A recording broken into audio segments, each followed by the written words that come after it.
Hello everyone, my name is Jared and I just got done making this man-eating pumpkin prop for my Halloween yard display this year. So let me show you how I did this. We're going to start off by taking a very large styrofoam pumpkin, this one's from Hobby Lobby, and tracing a face on it to carve out. Now I'm using a stencil here because it helps me make sure that I'm tracing it symmetrically, and it also helped ensure that the Bucky skeleton was actually going to fit into the mouth when I was done carving it. And to carve this guy, I just use a really cheap standard pumpkin carving tool.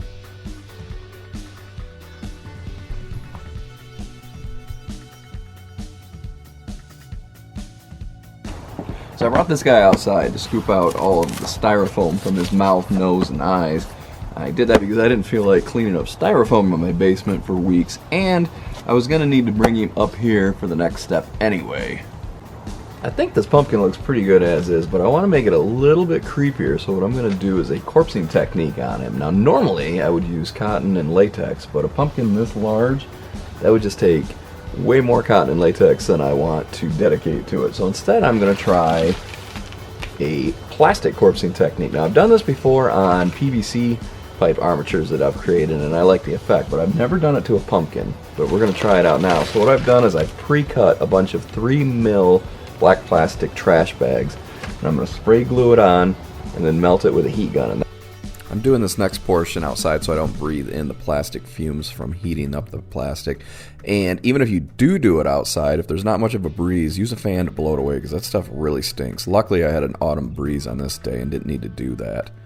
But you can see all I'm doing is spray gluing the pumpkin, sticking on the styrofoam, or rather the plastic, and then going over it with a heat gun. And I'm not staying on any one area of the plastic too long with that heat gun because I don't want to melt or damage any of the styrofoam that's inside of the pumpkin.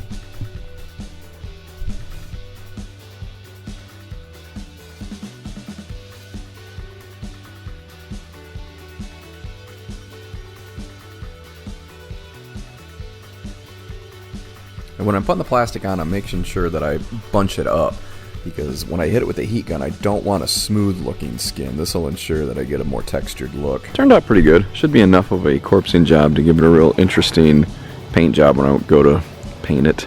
Just so it doesn't look like just a regular old pumpkin. To begin painting the pumpkin, I first hit it with a plastic primer from Rust-Oleum. I just picked a orange color that I liked, and then once that dried, went over it with an exterior latex paint in an orange color.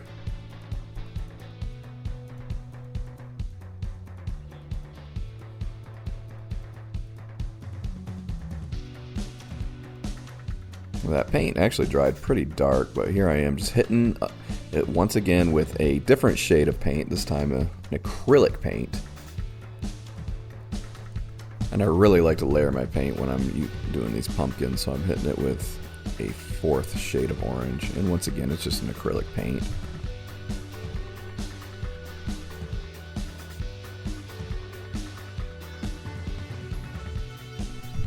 Finally, I cover the entire pumpkin with a black wash and then just begin to wipe it off. I really like doing this because it adds a lot of depth to the pumpkin. It makes it look dirtier and grittier as well.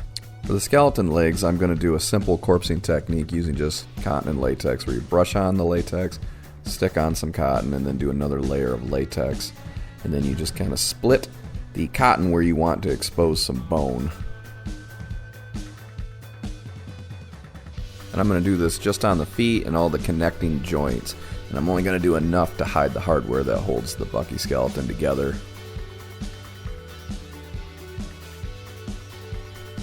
Once all that latex dried, I hit it all with a 50-50 mix of tan acrylic paint and latex. And then once that dried, I then went over it once again with a little bit of peach paint, just to make it look a little bit more like skin. To finish the skeleton off, I ended up using the same black wash technique that I used on the pumpkin. Only I made sure to wipe off a little bit more on all the exposed bone areas, especially around the feet. I've been doing a lot of thinking on how I'm going to get that bottom half of the Bucky to stick inside the pumpkin's mouth and not fall out. So what I'm going to try is this PVC pipe frame that I made. This is just 3/4 inch pipe, and I've assembled basically a little square here with a few pieces of PVC pipe angled up, and I'm going to tie wrap the Bucky skeleton's legs to that, set the pumpkin over this portion of it, and then the pelvic area should fit right into the pumpkin's mouth, and I think this is going to work out just fine. Now I just have to attach those legs to the pipes, and then we will move on to the final step of this prop. This final step is what this entire prop was based on, or the idea behind it rather, because as creepy and scary as a corpse being devoured by a pumpkin is, what's even creepier is if living pumpkin vines were forcing this corpse inside of this pumpkin's mouth, and that's the whole idea behind this. Now I have a pretty good idea of how I want to do the pumpkin vines. It's a technique that I've used before, but not for this application, so I'm a little bit nervous on how it's going to turn out because it's the make or break portion of this. So let's get started. For the vines, we just take erosion cloth or jute netting, cut it up, twist it into sections, and dunk it into green latex paint. And then just squeeze out the excess. Now, the jute netting has strange little fibers that float around in the air when you're working with it, so I'm wearing a mask and safety glasses. And then you just take the jute netting, twist it into vines, and start wrapping it around whatever you're vining. This is pretty sloppy too, so do it in an area where you don't mind getting paint all over. So we got our first set of pumpkin vines all dry. I got it outside here.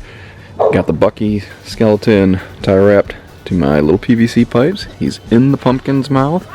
And now I'm gonna wrap some more vines all around the legs, so it looks like the pumpkin is shoving the skeleton right into his mouth. I'm going to start with these long ones that I left loose that are already attached to the PVC pipe, and I'll wrap those as far as they'll go, and from there that's when I'll start hot gluing additional lengths of vine onto these legs.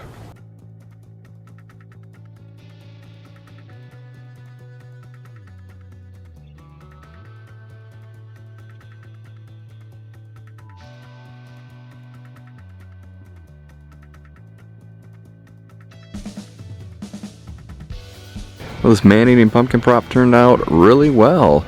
You can see the pumpkin there and the job that we did with the plastic corpsing effect. That turned out well. Even got a little rotten spot on top. See the stem we made. The Bucky corpsing turned out nice, and the vine work turned out pretty good. Not as well as I would have liked. Using the jute netting and sticking it into the latex like I did is a technique that I stand behind 100%, but I've never used it before in this sort of small scale application where I'm just cutting up small chunks of the jute netting, dipping it in the latex, and trying to make smaller, vines like that. Instead, usually what I do is I take a large section, lay it out on like a fence or a wall or whatever it is we're making the vines, start working the jute netting, twisting it, making it all as one large piece, then dunking it into the latex. And it turns out more like this. It should give you an idea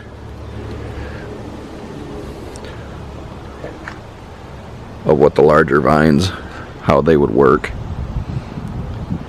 For this, if I were doing it over again, I would probably actually use rope for the vines, dunk that in the latex, and sort of cut the individual strands and wrap it. I think that would have worked well for the smaller application. But like I said, I stand behind this 100%.